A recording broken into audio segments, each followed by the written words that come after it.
পাহাড় ও জঙ্গলে ঘেরা একটি ছোট্ট গ্রাম ছিল। সেই গ্রাম থেকে কিছুটা দূরে একটি গুহা ছিল। সেই গ্রামের লোকেদের মুখে গুহার বিষয়ে অনেক গল্প শোনা যায়। একদিনের কথা, দিনু কাঠুরিয়া কাঠ কাটছিল। সে অনেক বড় একটা গাছ কেটে ফেললো, আর সেই কাঠ নিজের কাঁধে করে নিয়ে জঙ্গল থেকে বাইরে যাওয়ার রাস্তা ধরলো। কিন্তু তখনই দিনুর সামনে একটা হাতি চলে এলো। হাতিকে দেখে দিনু ভয় পেয়ে গেল। ও সেইখানে কাঠের টুকরো ফেলে প্রাণ বাঁচানোর জন্য দৌড়াতে লাগলো। দিনু দৌড়াতে দৌড়াতে ডাইনির গুহার সামনে উপস্থিত হলো। দিনু গুহা দেখে দাঁড়িয়ে পড়ল। সে দেখলো হাতিটা তার দিকে তেড়ে আসছে। তখন দিনু গুহার ভিতরে ঢুকে গেল। গুহার ভিতরে খুব অন্ধকার ছিল, আর দিনু যতই এগিয়ে যাচ্ছিল সে ততই ভয়ানক আওয়াজ শুনতে পাচ্ছিল। দিনু ভয় পেয়ে গেল। আরে, আজকে তো আমি সত্যিই মারা যাব। পিছনে হাতি, সামনে ডাইনি। দিনু তাও এগোতে লাগলো, আর ও হঠাৎ অদৃশ্য হয়ে গেল। এদিকে বাড়িতে দিনুর বউ কমলা আর ছেলে রাম তার অপেক্ষায় ছিল। রাত হয়ে গিয়েছিল, কিন্তু এখনো পর্যন্ত দিনু বাড়ি ফেরেনি। তাই দুজনে গ্রামবাসীদের কাছ থেকে সাহায্য নেবে বলে গ্রামের সভাস্থলে গেল। প্রধান মশাই, রামের বাবা এখনো পর্যন্ত বাড়ি ফেরেনি। সকালে কাঠ কাটতে গিয়েছিল, কিন্তু এখন পর্যন্ত কোনো খবর পাইনি। কি, এখনো ঘরে যায়নি?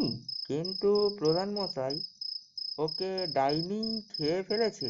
না না, আমার বাবার কিচ্ছু হয়নি হয়তো। ওই জঙ্গলের মধ্যেই আছে, ওকে খুঁজতে হবে। আমাদের অন্তত একবার চেষ্টা করা উচিত। কমলা, রাম, গ্রাম প্রধান আর কিছু গ্রামবাসীরা হাতে মশাল নিয়ে রাতে জঙ্গলের দিকে বেরিয়ে পড়ল।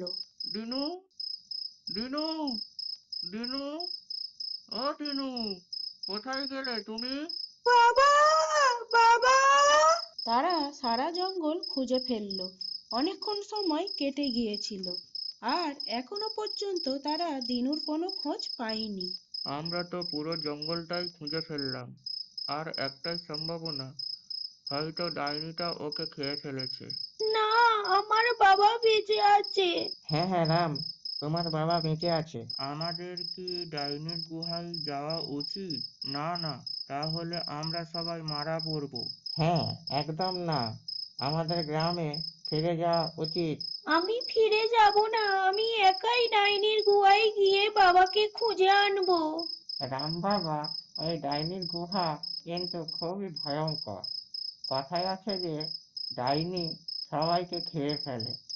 তোমার আমাদের সাথে গ্রামে ফিরে যাওয়া উচিত। তুমি কেঁদো না মা, যদি কেউ না খুঁজে আনতে পারে তবুও আমি বাবাকে ফিরিয়ে আনবো। রাম ডাইনির গুহার দিকে এগিয়ে চলল। এই দেখে বাকি গ্রামবাসীরা অবাক হয়ে গেল। ওইটুকু বাচ্চার মধ্যে যদি এত সাহস থাকে, তাহলে তো আমরা এতজন আছি। তাহলে আমাদের তো রামকে সাহায্য করা উচিত। যা হবে সেটা দেখে নেওয়া যাবে। চলো গুহার দিকে। যেই না রাম ডাইনির গুহায় পৌঁছালো, তখন সে ডাইনির হাসির আওয়াজ শুনতে পেল। ও একটু ভয় পেয়ে গেল, কিন্তু তাও ও এগিয়ে চলল। এরপর সেই ডাইনি রামের সামনে এলো। এটা কি একটা ছোট্ট শিকার! আমি তোমার শিকার নই, আমার বাবাকে আমার ফিরিয়ে দাও। এইটুকু ছেলের এত বাহাদুরি!